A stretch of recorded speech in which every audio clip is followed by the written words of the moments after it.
So we said today we're going to speak about the rooms that Yechezkel saw in the third Beis Hamikdash. Let's first look a little bit at the psukim that describe these rooms. Let's look at the psukim in Yechezkel. Vayotzieni, Hashem, the Malach takes me out, El hachatzer hachitzayna, to the outer courtyard. Remember, and we're going to see it soon in the pictures, in the third Beis Hamikdash, unlike the second Beis Hamikdash, there is an outer courtyard and an inner courtyard.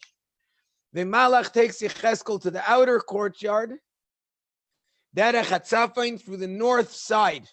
East to west is the Heichal on the north side, on the side of the Heichal. Vayivieni el Alishka asher neged hagizra. Brings me to this building, which is parallel to the Heichal. Okay, continue in Pasuk Beis. Al pnei oirech amay sameya Pesach hatzafin v'areichav chamishim amis. Meaning this building is 100 amas long and 50 amas wide. Neged esrim asher lechatzer apnimi. It basically has 20 amas between it and the inner courtyard, but then it also extends v'neged ritzpa asher lechatzer achitzayna, because it's 100 amas. It extends until the balcony of the outer courtyard. Atik el pinei atik bashalishim.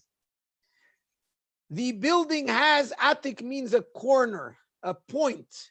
There's a point towards a point, and bashalishim either means that the building has 3 stories, or another idea of that the building has a threesome on top.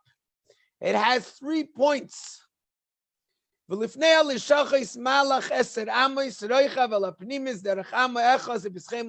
describes the place of the lishachis, which we'll see in a moment. And then he continues, the top floor of this building is shorter, because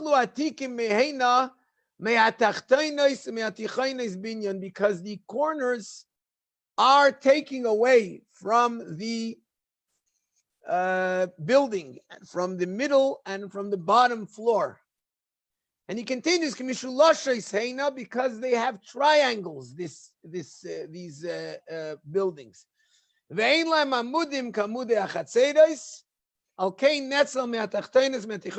doesn't have pillars, and therefore it takes away from the middle and the bottom floors.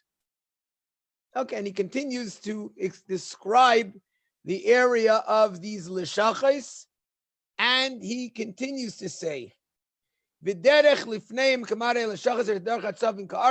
other side, on the south, there's also this lishka, and he continues and says that this is a place where the koyanim eat the kodesh kadashim.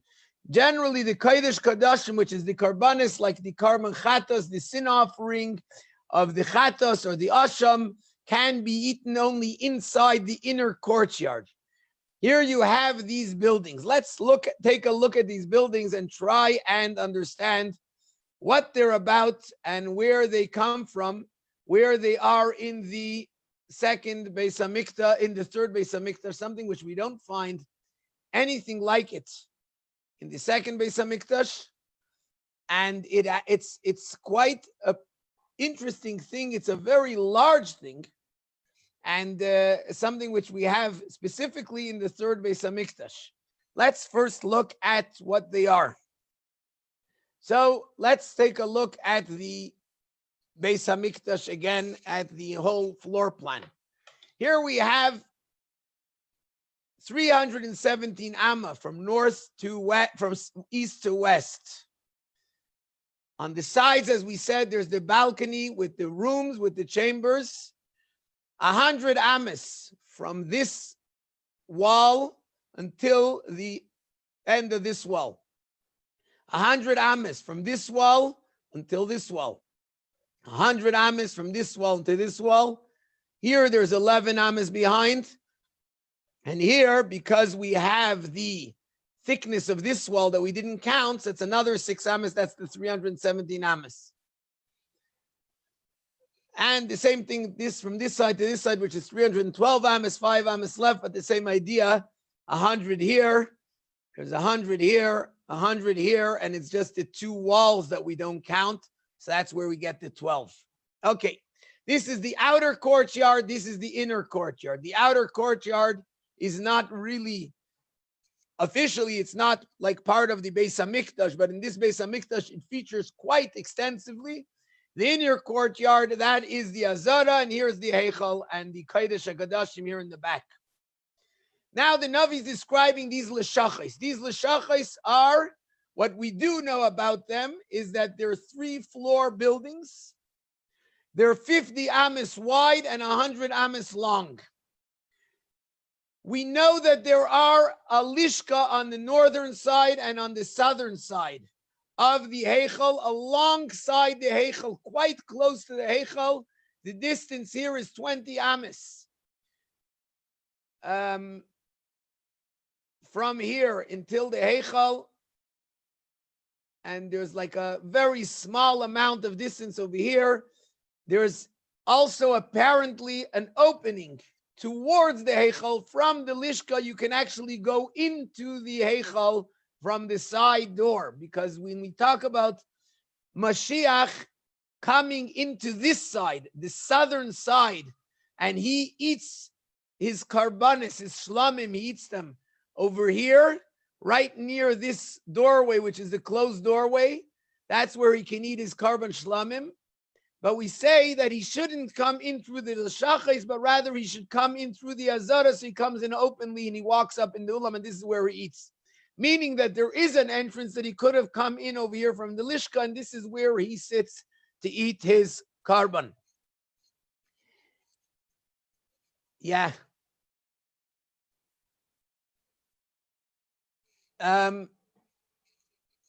So that's these 4 Leshachos that we have over here.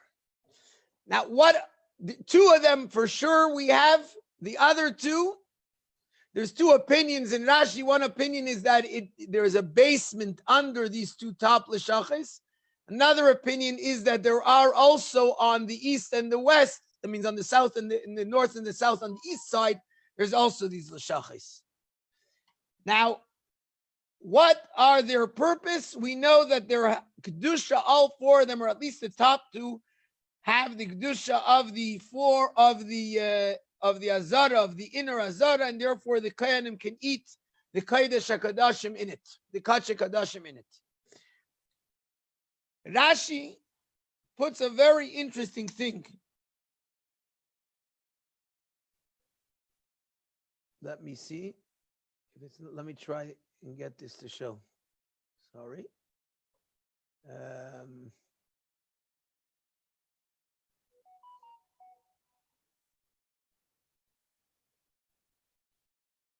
Just a moment. Let me get the share again.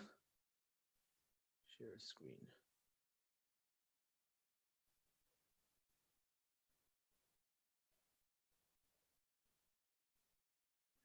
Okay. Is it working now? Yes, it is. Oh, good. Okay. So now let's look now again. So let's look at these Leshachos. So we have on the right and the left of the Heichal, we have these buildings. But one of the most interesting parts about this is that the Rashi says the following 3 times. 3 times he says regarding these Leshachos, Loi Yodati Bazeh Klum. I know nothing about them. I understand nothing about them. He does describe some parts, like I mentioned, that there's 3 floors. He does say that there's either another 2 Leshachos under it or a basement. Perhaps there's both. That means besides for the 3 floors, there's a basement. But then when it comes to describing the points that the Navi describes, the pointy areas on top, the triangles on top, the fact that the top floor is narrower than the middle one, the bottom one, Rashi says, I understand nothing about it 3 times. And then Rashi adds, everything that I knew about this building, this Beis Hamikdash, I had no teacher, neither did I have any helpers. I only know what they have shown me from above. A very interesting Rashi doesn't usually go as far as that. He says, everything that I know about this Beis Hamikdash is only what they showed me from above. And this, he says, I don't understand anything about these Leshachis. Okay, so this is what we do know. 50 amis, 100 amis. What are they all about? They're huge buildings, either 2 of them or 4 of them, right alongside the Heichal. There's nothing like them in the second Beis Hamikdash, and yet they have such an important place in the third Beis Hamikdash that it seems like when it talks about the Nasi, like we said, that he comes onto this side, he sits here when he eats his carbon shlamim, and he shouldn't come in through the Leshachis, which means he's obviously in the Leshachis usually. He shouldn't come in through there, but he comes in openly so that everyone can see him come in. And that is something which we're discussing regarding these Leshachis. What are they all about?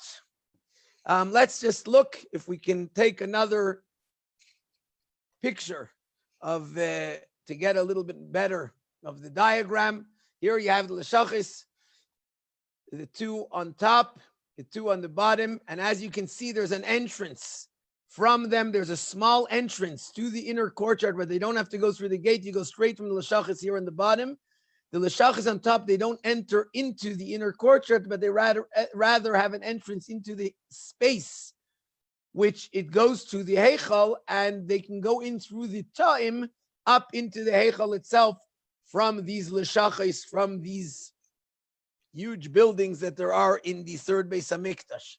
It does say that they're there in order for the Kohanim to eat the kachim, but that's quite a large place, which we do understand from there that its Kedusha is like the inner Azara, is not like the Ezras Nashim, although it's in the Ezras Nashim, but its Kedusha is like the inner Azara. It takes up pretty much most of the space of the Ezras Nashim. Now, let's go to another point that we spoke about in the past, and that is that the Harabayis of the third Beis Hamikdash is going to be 6 times the size of Harabayis in the second Beis Hamikdash. 9 million square amas. 3,000 amas by 3,000 amas, 9 million square amas. Why do we need such a large Nashim? We mentioned Harabayis. We mentioned that the Marsha says that the Gemara says that all the shuls of Bavel, of Chutz La'aretz, are going to become part of the Beis Hamikdash. Now, in order for them to be part of the Beis Hamikdash, they have to be on the area of the Harabayis, and therefore, he says they'll be on the Harabayis, they'll be in this. That's why Yerushalayim will be so big, Harabayis will be so big, etc. Now, there's another point that the Rebbe tells us, that in addition to all the shuls becoming part of the Beis Hamikdash, some shuls will be closer to the Beis Hamikdash. Some shuls, special shuls, are going to be directly connected to the Beis Hamikdash itself. Which means, as the Rebbe explains, just like there is certain shuls that they connect, they bring Kedusha to all the other shuls. And as the Rebbe explains, there's the main Mikdash Ma'at, that is in the time of Galus, that is the Beis Hamikdash of Galus. That brings the Chayes, that brings Kedusha to all the other shuls that there are. When all the shuls connect to the Beis Hamikdash, they'll all connect through the main shul, the main Mikdash Ma'at. That will connect directly to the Beis Hamikdash, and through it, all the other shuls will also be connected to the Beis Hamikdash. Now, it's an interesting type of idea. What does that mean? The main Mikdash Ma'at, and the Rebbe explains it regarding 770, that is in the last generation, that's the Beis Hamikdash of the Nasi Adar, and therefore it's going to connect all the other shuls to the Beis Hamikdash, because that is the Beis Hamikdash in the time of Galus. When Mashiach comes, it will continue to be the main Beis Hamikdash. When all the other shuls become part of the Beis Hamikdash, will be through the main Beis Hamikdash, especially the last one in the time of Galus. In fact, the Rebbe goes on to say even that when it says Mashiach will build Mikdash bimkaimai, it means in the place in Galus, First, there'll be the main Mikdash Ma'at. From there, it's going to continue on to Yerushalayim. Now, as we said, this part, this outer Azara, is not really the Beis HaMikdash. It is the Beis HaMikdash, but as far as the Kedusha, the Halacha Kedusha, it doesn't have the Kedusha of the Beis HaMikdash, which means if this main shul is going to connect to the Beis HaMikdash, it has to be connected somehow to the inner Azara. Where will we see that? Where does that happen? Also, how is it that through that all the other shuls are connected? How does that happen? So, if we'll look based on what we learned, if we'll look at the picture of 770, and we can see the exact description, and that would also be why Rashi says, I don't know anything about it, because it was before his time. We can see the exact description as the Navi describes. The 3 floors, perhaps if we'll measure, we'll see the 100 amma length and the 50 amma width, or perhaps that will come in. But the point is the top, the atik, mul atik that the Navi describes, the corner that's toward a corner, and he says mishulashim heina. They're triangular, and mishulashim means also 3 points. And when he talks about the highest floor is narrower than the lower floors, because the atikim, the triangles, the points are taking away parts from the highest floor. So we can see the exact specification, the way the Navi describes it. And based on that, we can understand perhaps a little bit better the idea. Because if we'll look at the 2 top ones, which are directly connected to the Azara and to the Heichal of the Beis HaMikdash, and this one, the southern one, perhaps would be 770. Maybe the other one is another one that ever says all the important shuls are connected. And the other 2 can be other shuls, which the Navi doesn't describe exactly how they look. But the concept of it is the way the Navi says, tachteihem, and like Rashi says, there's a basement under it. Now we know that the entire Beis HaMikdash had a basement under it, which a tunnel, and that tunnel, there was a mikveh in the tunnel, etc., etc. And that tunnel also led to the outside, to the Har HaBayis. So that's based on that. If all the shuls have to be connected to the Beis HaMikdash, how will they be connected? If this outer wall doesn't have the kedusha of the inner Beis HaMikdash. But we know that when a mechila, the tunnels, we learn in Rambam, they do have a certain kedusha when they're open also to the Beis HaMikdash. So now, if you have the Har HaBayis and you have all the shuls connected to Har HaBayis, connected to the Beis HaMikdash through the fact that the tunnels, the basement opens up to them, and it opens up also to the main Beis Mikdash Ma'at, which that is directly connected to the Beis HaMikdash. And through it, all the other shuls are also connected. So here we have perhaps one understanding of the mystery house, which Rashi himself, the only place in the entire structure of the 3rd Beis HaMikdash, Rashi says 3 times, I don't understand anything about it. But this mystery house is perhaps this main shul, the Beis Mikdash Ma'at, which will connect all the other shuls through it to the 3rd Beis HaMikdash.